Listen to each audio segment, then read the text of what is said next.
Más cuco, ahora que me estoy fijando. ¿Dónde me pongo? ¿En primera file? A ver, ¿qué es aquí? Molt bé, reina. 3 de abril de 9 de septiembre de 1987. 1996. Voy a hacer una cosa que me gusta mucho. Por ti yo sería capaz de matarte. ¿Todo esto ya lo estáis grabando? 52. Perdonen que no me levante. País de las maravillas. Lola Muñones, Maruja Torres. A mí me dan mucha vergüenza estas cosas. Así que si me hicierais una buena peli, os lo agradecería. 9 de septiembre de 1987. Palestina, Maruja Torres. Los israelíes matan también el sábado. Así apostillaba graciosamente el teleñeco del telediario del último fin de semana. Pintoresco comentario que quizá quería quitar la hiel de la noticia. La aviación israelí había bombardeado el campamento palestino Ain Eloe, cerca de Saida, en el sur del Líbano. Me interesa mucho que se sepa ahora que en 1987 yo ya hablaba a favor de Palestina. ¿Qué puede importarle a nadie que los desposeídos de Palestina, la tierra de la miel y los olivos, sigan perdiendo lo único que les queda, la vida? Maruja transmitía libertad, transmitía atrevimiento. Valentía, la capacidad de observación, el sentido del humor. Yo pienso que esto es lo que tiene nuestra profesión, ¿no? Que te permite ver las cosas, vivirlas y contarlas, y ella siempre ha entendido la profesión así. Y le ha sacado jugo a la profesión de periodista hasta decir basta. La receta es muy sencilla, es trabajar y respetarse. Tienes que ser responsable de lo que firmas, porque eso a la larga es lo que queda. Cada año más en aquellos santificados míos por libre a los que rindo devoción. Santa Romy Schneider, dame paciencia para soportar los males del corazón y haz que no me quede calva. San Gregory Peck, enséñame a montar a caballo antes de que sea tarde. Transmite esa alegría que surge del ejercicio de la potencia, del ejercicio de la libertad. Prosigo. San Macalán, 12 años, permite que en los últimos lustros de mi vida pueda disfrutar de ti como si no hubiera un mañana. Santa Imenia Lubricante, ¿qué te voy a rezar a ti que no sepas? Es muy gracioso, la verdad, ¿no? Y en el periodismo yo me lo he pasado muy bien siempre, y lo sigo pasando bien. A distanciarse de ese tipo de persona que querían que fuese. Poco a poco leyendo voy haciéndome yo autodidacta, ¿no? Y con 4 ayudas. Pero tener ese barrio de mi recuerdo dentro y saber que equivale a muchas vidas en todo momento, en todo el país, en muchos sitios que están así o peor, eso te ayuda a tener 4 cosas claras, que es lo que es fundamental en este oficio. Tenim 2 persones entranyables. Jo dic entranyables perquè som del mateix districte, una mica més amunt, una mica més avall, que és el districte 5è. Tots 3, endevino pels escrits que hem fet, anàvem al cine Padró. A les 8 o 10 anys no sabia, evidentment, qui era Dashiell Hammett, i en canvi sabia perfectament qui era Humphrey Bogart i qui era Lauren Bacall, Elizabeth Scott o Alan Ladd. Anàvem a disfrutar com a vaques xines i ens crèiem a Lauren Bacall. Esa generación de Maruja es irrepetible la relación que han tenido con el cine. El cine es como si fuera el bocadillo de la infancia, ¿no? Es como ese pan con chocolate que te daba la madre, pues eso reverbera en ti durante toda tu vida, ¿no? Yo soy hija de los cines de barrio y soy hija de una época en que el cine era el refugio.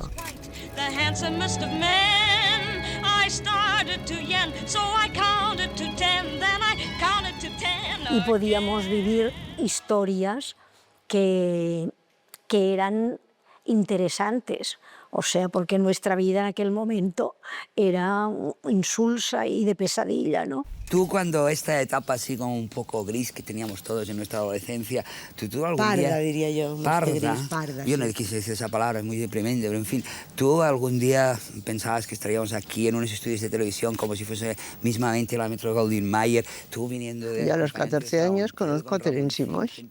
Ahí entra la ambición literaria.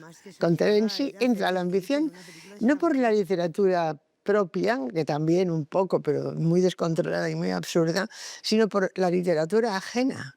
Es decir, la gran literatura y el cine de calité y todas esas cosas. Y mi madre siempre me lo decía, lo que tienes que hacer es estudiar para que yo no te tenga que meter en una fábrica.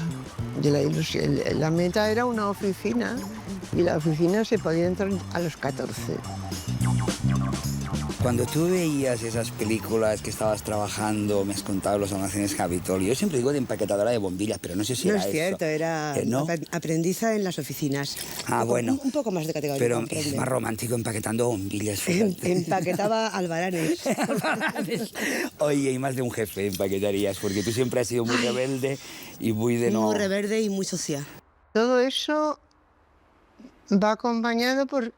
voy cambiando de oficina y ganando un poquito más de dinero, y lo que hacía era quedármelo para mis libros y mis películas, porque teníamos que estar todo el rato leyendo y al corriente y todo para compensar la enorme falta de cultura que este país tenía.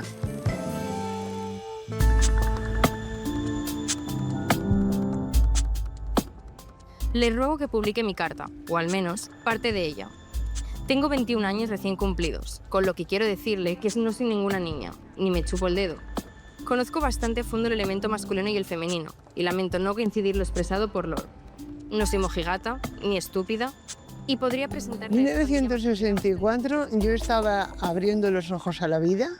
Yo ya fumaba por la calle como las mujeres emancipadas, lo cual era lo peor que nos ha pasado, porque nos enviciamos. Pero sí, hacíamos todo lo que no hacían las mujeres reglamentarias, ¿no? No me cabe duda que es usted una mujer, y al decir mujer, quiero decir mujer. Y ratifico, mujer, mujer, mujer, y por eso le escribo, y estoy segura de que... Esta carta fue la puerta por la que entré en el periodismo. Esa era una carta a un diario del movimiento, pero Carmen Kurz no era del movimiento. Carmen Kurz era una mujer escritora muy buena que se ganaba la vida con esa colaboración. Colaboraciones diarias en la prensa de Barcelona, semanales en revistas de Madrid. Después del premio Ciudad de Barcelona, ganó El Planeta con su Quiero novela dedicar este premio a Carmen Kurz, que en 1956 ganó el premio Planeta por El Desconocido y que en 1964 cambió mi vida, me metió en el periodismo, me estimuló a escribir, y que si hoy estuviera viva estaría muy contenta de verme aquí. La noche siguiente, cuando llego a mi casa en Barcelona, la encuentro llena de ramos de flores, emocionante, y uno firmado Carmen Kurz, que me lo había mandado su hija, dándome las gracias. Es súper emocionante. Ella me llevó a ver al director del diario de La Prensa, y bueno, el chollo de su vida. Era secretaria, era mecanógrafa, sabía taquigrafía, podía escribir y sobre todo podía vengar como una burra. Y yo hacía la página femenina, pero tenía una columnita diaria, Dios mío, las peores. Eran malas de narices. Así fui tirando para adelante hasta que se me ocurrió, en un ataque de, yo qué sé, de insolencia y de locura a la vez, entrevistar a Elisenda Nadal como primera mujer que dirigía una revista de cine. Entonces me hizo la entrevista y al cabo de 2 o 3 días me la trajo o la leí yo y me dice, ¿qué te ha parecido? Yo digo, fantástica, porque me parece que yo estaba en otro rollo y lo has captado todo a unas velocidades enormes. Le dije a mamá, nos la partimos. Elisenda me contrató, pero no para ella. O sea, me pasó a su madre, la gran María Fernanda Gañán de Nadal, y me puse a trabajar en la revista Garbo.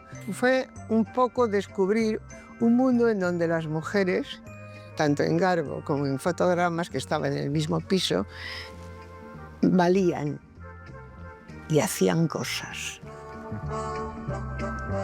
Yo con el tiempo lo he ido rebobinando y me he dado cuenta de que yo empecé a sentirme libre.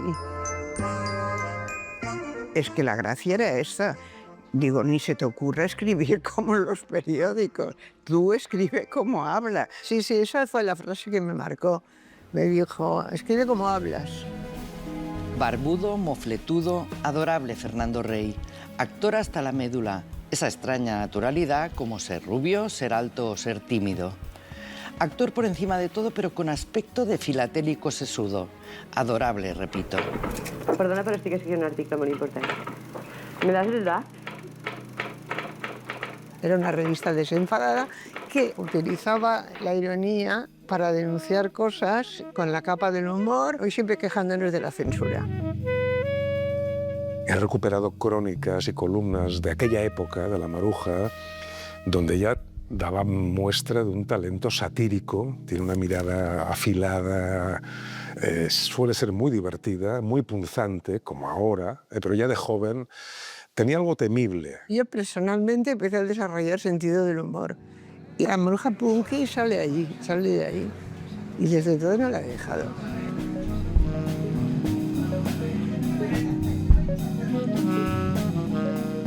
Maruja en una época fue imprescindible, porque en un rodaje ya se lo pasaba bien, en una boda se lo pasaba bomba, hacía de todo y allí fue una buena escuela.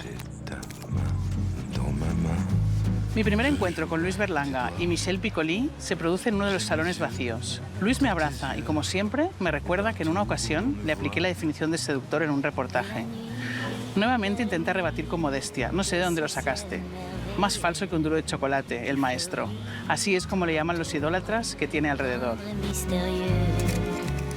Éramos de otra manera, ni buenos, ni peores, ni mejores, nada. Éramos distintos. Le llamaban el nuevo periodismo entonces. Y es verdad, empezó el nuevo periodismo y lo que más se le podía parecer era fotogramas porque es que no tenía nada que ver con una revista normal.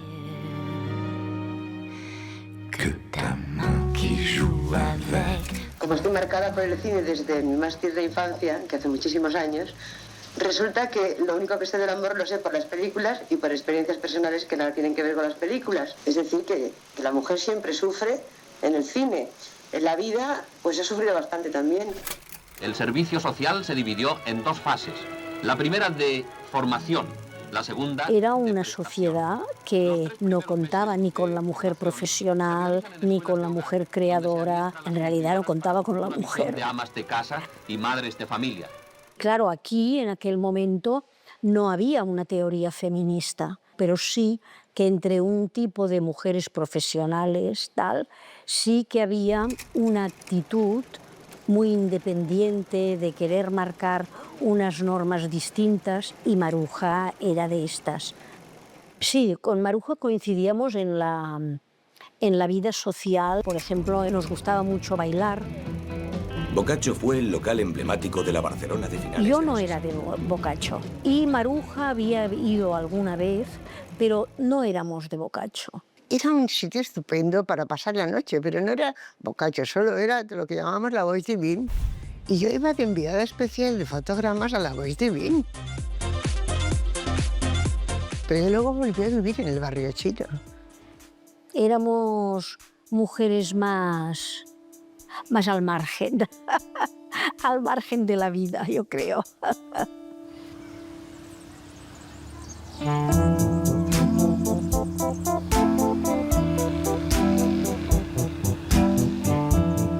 Gracias, Indira. Indira Gandhi acaba de demostrar que la igualdad de la mujer con el hombre es total y absoluta. Es decir, que cuando la mujer es de derechas, manda a la oposición a la cárcel con la misma tranquilidad, ancachaza, que lo haría cualquier hombre de derechas, autoritario y poderoso en cualquier país del mundo. Gracias, Indira. Sabía que no podías defraudarnos. Por favor, se inauguró con el fusilamiento de Salvador Puig Antich. O sea que ya nacimos marcados para luchar contra eso, con el humor y con lo que fuera, con la mala hostia, ¿no? Por favor, es Con permiso de la Codorniz, la gran revista de humor inteligente, un humor que no se resignaba a ser mera comicidad chusca, un humor cultivado. Ahí estaban Vázquez Montalbán, estaba Manuel Vicent. A mí siempre me tocaba la parte frívola, claro, pero mi parte frívola era con cargas de profundidad si podía, ¿no? Y además me las exigían. Maruja era Maruja. Era una tía desenfadada, que no se complicaba la vida explicando las cosas, se comprometía. Te estoy hablando de épocas en que Franco todavía vivía y no era fácil escribir sin que te dieran un toque. Ella lo hacía y nosotros nos enterábamos. Cuando muere Franco, los primeros tiempos de la transición, claro, es cuando cierra Fotogramas y tienen que cerrar El Triunfo y muchas otras revistas, porque la gente cuando muere un dictador no quieren lo antiguo, quieren lo nuevo. Yo estaba bien porque había trabajo, pero había trabajo que no siempre era el que me gustaba. A mí me hicieron proposiciones de interview para fallar en diferentes coches y contarlo, ¿no? ¿Qué marca se fallaba mejor? Salí llorando, ¿comprendes? Estaba todo por hacer a nivel de derechos y sobre todo a nivel de derechos de mujeres. Evidentemente, cada semana o cada 15 días había una manifestación a la que ir para manifestarte protestando por unos derechos, ¿no? Esta foto es la foto de la manifestación sobre la despenalización del adulterio. Esto era en el año 76, después de la muerte de Franco. Si se demostraba que la mujer era adúltera, te podían caer 6 años de cárcel. Fue una época maravillosa a nivel profesional, una época donde todo era nuevo, estábamos aprendiendo todo el mundo, los periodistas, la clase política, la sociedad en general. La primera y única vez que vi antes a Rosa Chacel fue hace años, recién llegada de su exilio. Y recuerdo que Rosa nos agotó con la vitalidad de su charla, con aquel afán suyo que conserva de exprimir cada instante. De madrugada, Ramblas abajo, camino de su hotel. Al principio colaboraba en Cultura. Cultura, enseguida Juan Cruz se dio cuenta de que yo trabajaba mucho. Pues me tuvo de colaboradora tanto La Pieza, que fue el que me ayudó al año y pico a entrar en el país.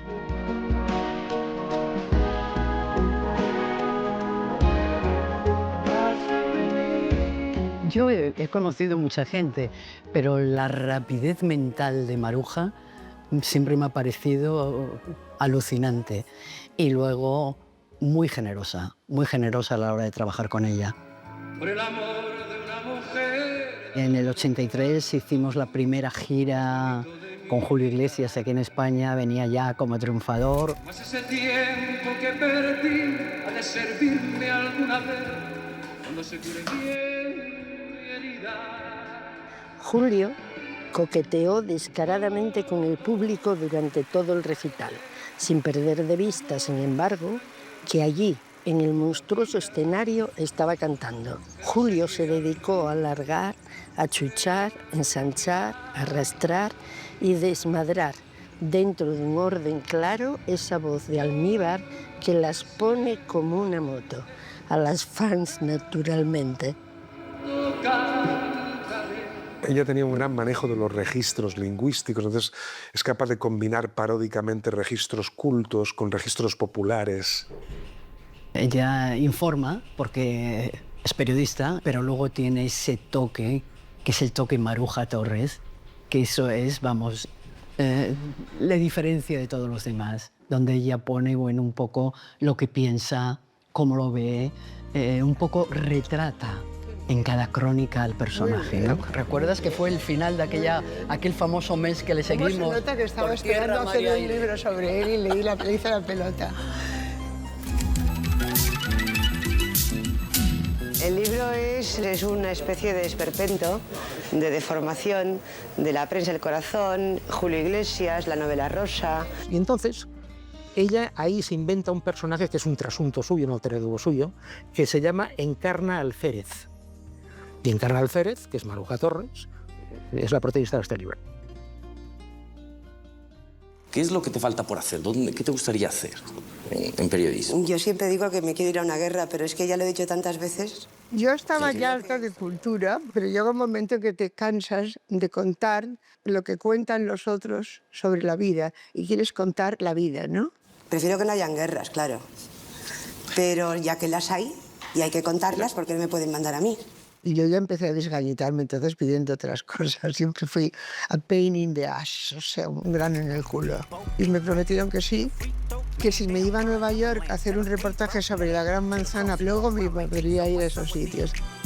Y cuando volví me dijeron que Nanay, porque era muy necesaria en la sección de cultura, pero me espabilé y en vez de ser la sumisa fui la de siempre, ¿no? Y yo creo que soy una desobediente nata. Me parecía fascinante. Era yo, la periodista que aprendía con Maruja Torres, acabó haciéndole una entrevista a Maruja Torres. La periodista Maruja Torres decidió un día comprobar si en España existía el racismo de verdad. Se disfrazó de gitana y vivió como una gitana. Tu pelo, tu cara, tu cara. Cuando vuelvo a la casa, Antonio y el primo me observan con ironía. Tú debes saber mucho de la vida, dice Antonio. No es normal que una gitana a tus años vaya por ahí sin marido y sin hijos. No me gusta tener obligaciones, respondo, pero veo que Adela, con la mirada, está dictándome que es mejor que me calle. Esas son algunas de las conclusiones que sacas. ¿Cuáles son las más importantes respecto al mundo de los gitanos después de este trabajo? Que hay una tremenda incomunicación entre nuestro mundo y su mundo, que nosotros les rechazamos y ellos, como consecuencia, se cierran. Ella quería demostrar que solo poniéndose el atuendo de una tribu, la que sea, te tratan como tal. Y no se mueve, no reacciona, no se organiza. Si te vistes como ellos, si tratas de vivir como ellos, de moverte como ellos, puedes entenderlo. Cansa mucho. Tenemos un debate que no hemos resuelto nunca de si es éticamente positivo o bueno infiltrarse en los sitios engañando a la gente del lugar a donde te infiltras. Entonces, en pleno debate, Maruja saca eso en Cambio 16 y nos deja a todos con la boca abierta. Y yo de esa etapa de En Cambio 16 estoy contenta porque además sirvió para que volviera al país por la puerta grande a hacer lo que quería y luego enseguida coincidió con la época de Joaquín Estefanía y Sal Gallego Díaz, que ya me ayudó a hacer lo que querían. Hombre, hacía de lo que yo quería hacer, hacía el 30%, pero el 30% que hacía yo lo quería hacer. Quiere decir que eso es fortuna, ¿no?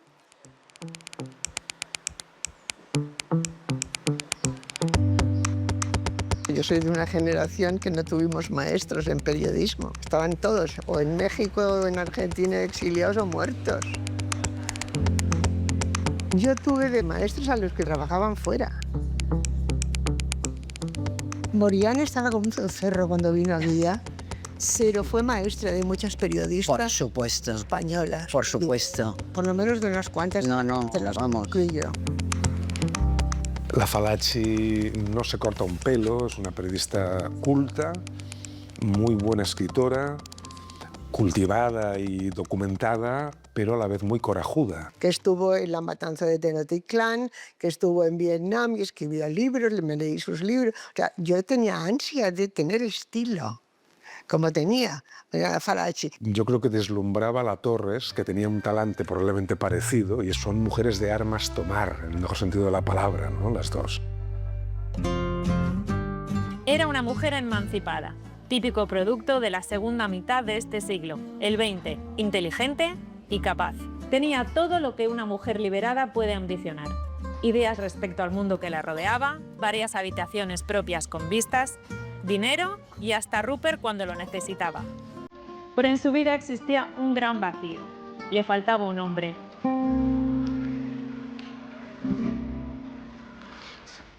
El feminismo es un elemento fundamental. Ella es muy consciente del tipo de sociedad en la que ha crecido, pero a la vez no quiere reducirse a ser solo uno de sus atributos. Para ella es más importante, pues como decíamos, ser valiente o ser veraz, que simplemente ser mujer u otra cosa, ¿no?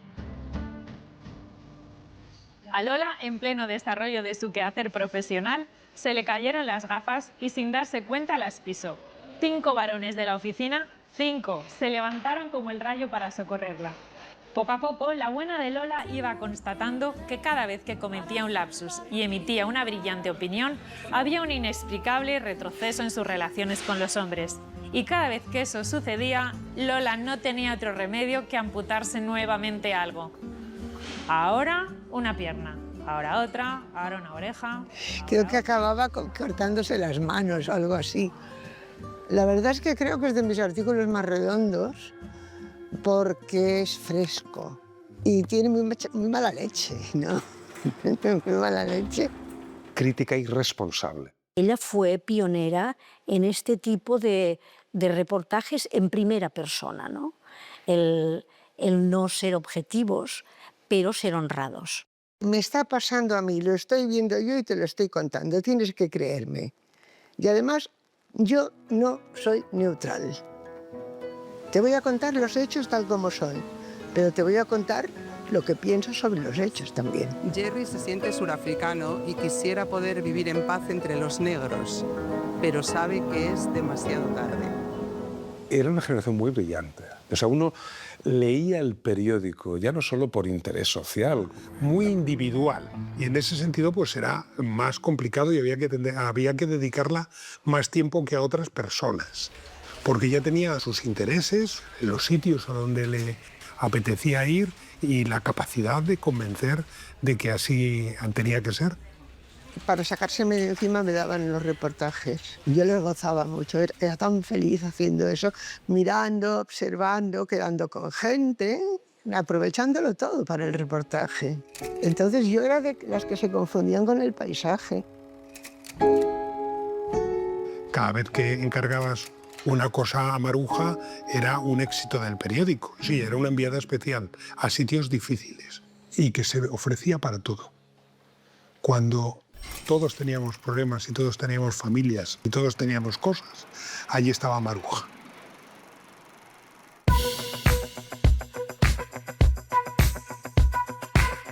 Maruja es la enviada especial por excelencia, ¿no? Yo creo que Maruja era una persona tan curiosa que no se veía en una delegación sino volando de un lado para otro y sacándole el mejor partido a las cosas que pasan en el mundo, ¿no?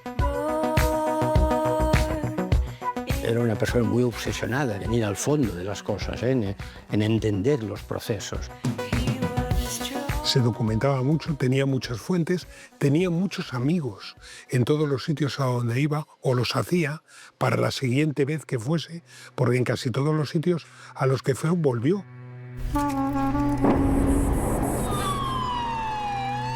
Un proyectil sirio acabó con la vida del embajador de España en Beirut. 17 de abril de 1989. Ese fue el año que viví peligrosamente. Ese año empezó con un asalto en el cuartel de la Tablada en Buenos Aires. En Beirut se acabó la guerra teóricamente y se firmaron los acuerdos de Taif. Llamé a la redacción y me dijeron, ven corriendo, cambia de maleta que está cayendo el muro. Y entonces finalmente me voy a hacer un reportaje por América Latina con Juancho Rodríguez, el fotógrafo. Y bueno, las cosas fueron de otra manera y entonces eso fue por la Navidad del 89, culminando eso, el año en que viví peligrosamente y hubo quien murió.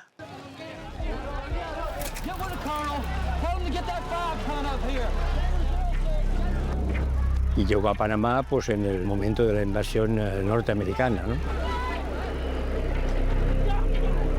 Y cuando llegaron, yo ya les advertí, recuerdo muy bien la noche en la que llegaron, digo, esto mañana aquí se va a poner muy feo, ¿no? Yo llevaba muy poco tiempo, llevaba un año de director, ¿no? Y me llamó probablemente Sol Gallego porque empezaban a llegar las primeras noticias de que algo había pasado. Y me acuerdo que yo les dije, iros con cuidado en el Marriott porque los norteamericanos están convencidos que hay gente de Noriega escondida en el Marriott. Se fueron al Marriott y pasó lo que pasó. 22 de diciembre 1989, Maruja Torres, Panamá. El hotel, como todos, había sido tomado por las tropas de Estados Unidos. Aquella veintena de marines estaba al borde de la histeria. Juanchu salió corriendo hacia el hotel disparando fotos. Los demás nos refugiamos debajo de los coches. Juanchu no volvió. Dispararon y mataron a Juancho Rodríguez, ¿no? Eso fue una cosa terrible, ¿no? Os podéis imaginar, para Maruja, para todos nosotros. Fue un episodio de aquellos que te marcan una vida y que te marcan también una amistad, ¿no? Venía destrozada, pero probablemente ella fue la que nos cuidó a nosotros en el primer momento, ¿no? Conservaba la paz y conservaba la naturalidad más que nosotros. Vamos a recibir a una periodista que nos llega desde Panamá, es Maruja Torres, que estará en unos instantes aquí en Punto y Aparte. Si no se respeta que un fotógrafo haga su trabajo, que un periodista trabaje, no es porque sí, es porque no se respeta que un pueblo viva. Veo que las tanquetas giran y nos enfilan a nosotros. Y en ese momento te entra el horror de decir, ¿por qué me están disparando a mí, que soy una civil indefensa? Soy periodista, pero sobre todo soy una civil indefensa. Maruja, vamos a terminar. Ha sido un testimonio magnífico. Empecé a sentir la fragilidad, ¿no? Y recuerdo que volví a Barcelona, visité a mi madre que estaba en una residencia y la abracé, me eché a llorar y ella me dijo, haz como yo, no pienses. Que eran los dos campos de refugiados de palestinos. Hay que decir ante todo que esta historia no la escribo yo, sino al azar. Y por eso es una buena historia. Tiene 3 principios, pero carece de final. Como todo lo que es palestino en este mundo. Existe una deuda de los privilegiados, de los libres, hacia aquellos que carecen de todo, pero que mantienen, frente a sufrimientos y peligros que nadie cuenta, su humanidad. Yo la quiero ir pagando como pueda. ¿Se entiende? La curiosidad hacia los que sufren, la curiosidad hacia los que lo están pasando mal. No le importa tanto los personajes especialmente brillantes y todo eso, porque no es lo suyo. Yo soy de las que van a ras de suelo. Y a ras de suelo encuentras muchas cosas. Encuentras una gran, tremenda y triste verdad que los pobres siempre pagan. Los que pierden siempre son los pobres. La verdad es lo que ves y sientes y hueles y tocas y lloras y sufres. La verdad tiene nombre, tiene rostro, tiene heridas, tiene rencor, tiene pena, tiene esperanza, tiene derrota. La verdad son las víctimas y eso es lo que debes contar y lo que te lacera y lo que va cambiándote, lo que vas... El gran libro, que en este caso es una no ficción, pero en el fondo es una no ficción como ha hecho toda la vida ella los reportajes, que son una no ficción muy literaria. En muchos casos concretos es Mujer en Guerra. Ahí es donde tiene una visión el lector de 360 grados de lo que es la vida de Maruja, con muy poco humor en ese sentido. Es decir, es la vida seria de Maruja. Y yo en Mujer en Guerra empiezo lo que creo que es mi verdadera literatura, que es mi género, que soy yo misma. Hay que saber de lo que escribir. O los grandes temas de toda la literatura de Maruja son 3 no 4.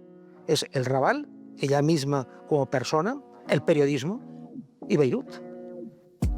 Sabía que mis días como reportera de acción en escenarios internacionales estaban contados y sabía que escribir libros iba a ser, como suele ocurrir, una forma de sustituir la acción. Yo creo que Maruja no se puede disociar ni en la parte periodística ni en la parte editorial de ella misma. Maruja Torres era un género, no leías una columna cualquiera. O sea, creo que muy pocas mujeres han llegado a tener el rol que ha tenido Maruja Torres en cuanto a me voy a comprar El País para leer a Maruja Torres.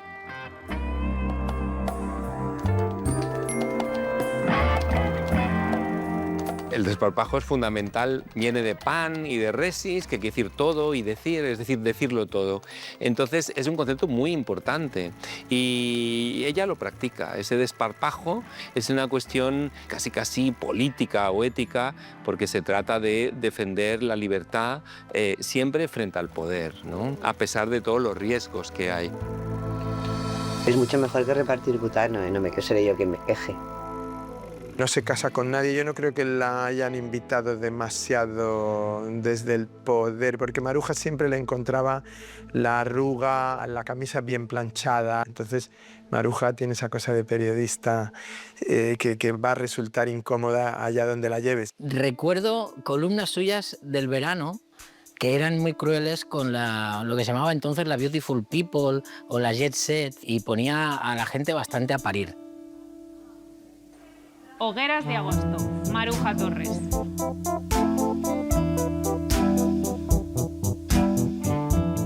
Los tres vértices grotescos que hoy nos amenazan y que saltan sobre nosotros en cuanto abrimos despreocupadamente una revista son: en representación de lo cutre, Rocío Ito con su bombo y su benemérito cobrador de multas por libre.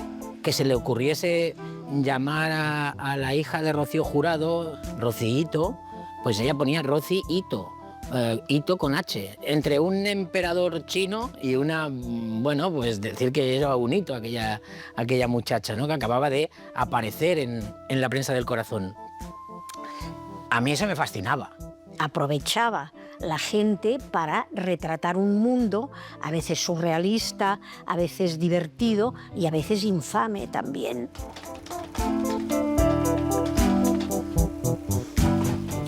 Estoy convencida de que he escrito muchas pedanterías, de que he sido mala, cosa que he ido abandonando con la edad porque he encontrado formas de ser cruel mucho más sutiles. Claro.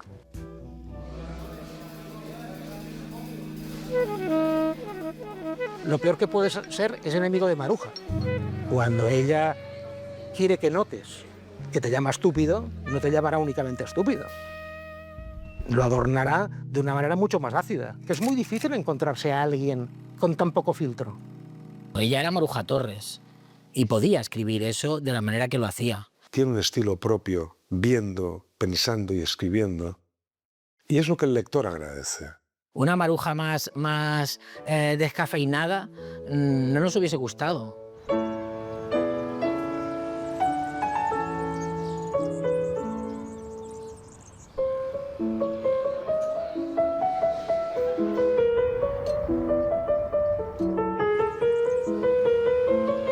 Para mí los lectores y las lectoras forman ese colchón sobre el que yo he podido descansar. Me siento acompañada. No me importa si son 100, si son 1000, o sea, los que son, me gustan. 3 de abril, 2003. No fuiste un sueño, Maruja Torres. Terenci, o debería llamarte Terry, Ramón Ramonet. Tengo dedicatorias de todos ellos, es decir, de ti, que viviste tantas vidas en un lapso tan corto. Las volví a leer hace un instante y no podía evitar la sonrisa. Mi diablo burlón. Lo más difícil, Terenci, ha sido abrir un nuevo artículo en mi ordenador para convertirlo en esto, que no es un adiós. Porque no hay palabras para definir la ausencia. No fuiste un sueño. He escrito, citándote... Es duro, todavía. Es muy duro.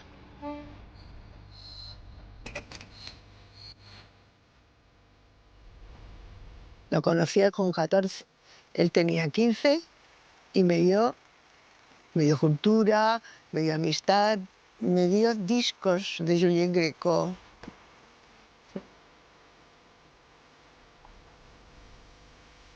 El año 2003, a Maruja se le murieron sus dos compañeros de barrio. Terenci y Maruja se llevan un año de diferencia y con Manolo creo que 3 o 4.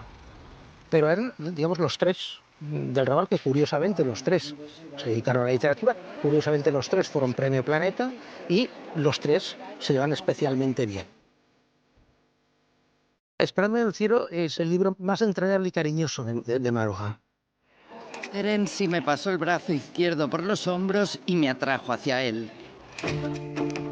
En aquel momento ya escribía columnas de opinión. Eran bastante breves, eran, digamos, estampas visuales del Beirut que nadie conseguía ver, digamos. Ella veía pues, cosas más allá. El planeta en el que vivimos, el de los ricos, se ha habituado a empachar a sus hijos con dones materiales que jamás les acompañarán cuando la soledad, ante el simple misterio de la vida, les agobie. Por eso los críos, G incluido, se agarran a sus ositos por las noches. G crece asistiendo a una guardería que no es para pijos, sino para hijos. Mi amigo Geray no va a una guardería de pijos, va a una guardería de hijos. Y me pareció la mejor definición, la más certera que se podía hacer de aquella guardería donde efectivamente no había clases sociales. Para mí ella era el ejemplo de la persona que podía resumir en muy pocas palabras una cantidad de matices y de detalles que el resto le costaba apreciar. Yo la verdad es que tengo, y este es un regalo que me hizo Terenci, mucho interés en los jóvenes. En los últimos años de Terenci, que ya solo me gustaba la gente de mi generación y hablar en clave, y me dijo, te estás equivocando. Maruja es un personaje transgeneracional. Ella abarca muchas generaciones. Es una mujer que está en un continuo proceso de aprendizaje. El director del País me ha echado de opinión y yo me he ido del diario. Lo hice con el corazón en la boca, no solo por la situación, sino porque siempre me excita iniciarme en algo. Sabía que aquello se acababa. Y entonces, en vez de llorar y pedir, que era lo que quería el otro, me cagué en todo. Di un portazo y me fui. En Twitter, como escribía sus columnas, no se cortaba un pelo, hacía unos primeros hilos de Twitter donde pues, te divertía, como en sus columnas. Yo conozco muy poco a Maruja antes de hacerle la entrevista en Roma. Y coincidió en un momento en el que Maruja estaba muy miedica. Tuve una temporada de pánico por la vejez y por los huesos y por todo eso y porque no acababa de encontrar el tratamiento. Entonces, yo creo que para ella fue como decir, ¿cómo? ¿Que vamos a viajar otra vez? El cariño a partir de Évole lo noto mucho, a partir del programa de Évole, que se vio mucho y se sigue viendo. Yo en la calle me sonríen, en la calle me guiñan el ojo, en la calle un día me darán una hostia también, porque no hay que olvidar dónde vivo. 11 y 19 minutos de la mañana, 10 y 19 en Canarias, hora de viajar. Decidimos que haríamos una cosa que llamamos La Mirada y que cada día fuera alguien diferente. Y por eso hay escritores, hay filósofos. Y pues Maruja me vino a la cabeza así como de golpe.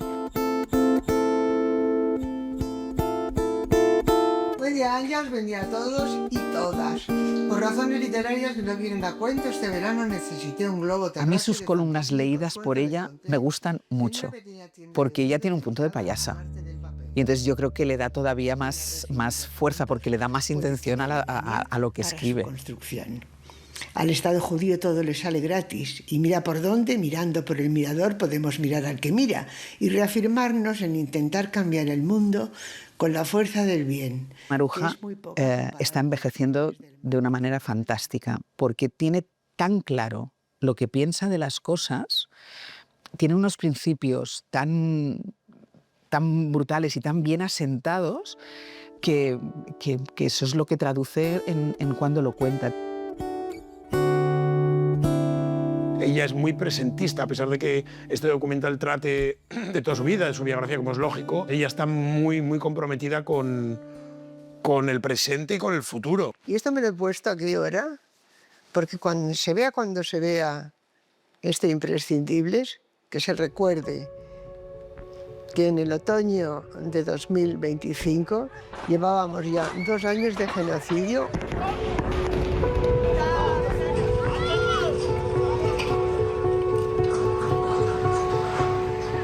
Yo no creo que podamos resucitar a los muertos, ni mucho menos, pero por lo menos que se nos caiga la cara de vergüenza por no haber hecho algo a tiempo.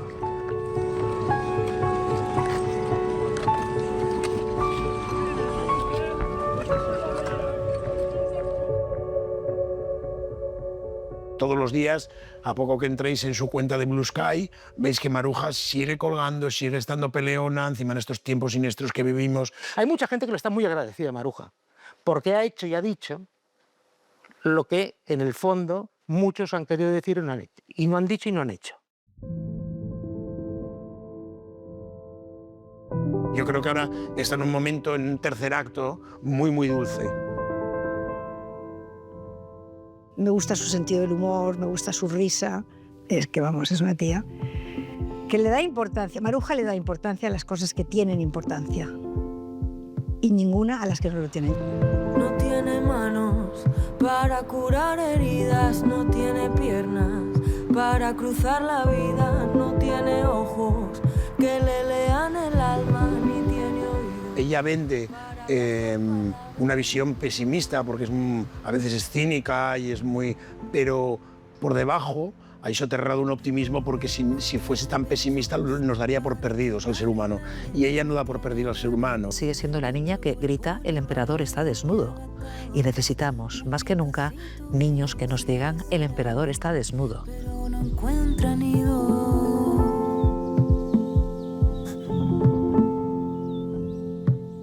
Y no... Últimamente, eso de dejar el mundo un poco mejor, que dije en cierta ocasión, o escribí, o que pensé, o que sigo pensando, es un esfuerzo cada vez más difícil, ¿eh? Pero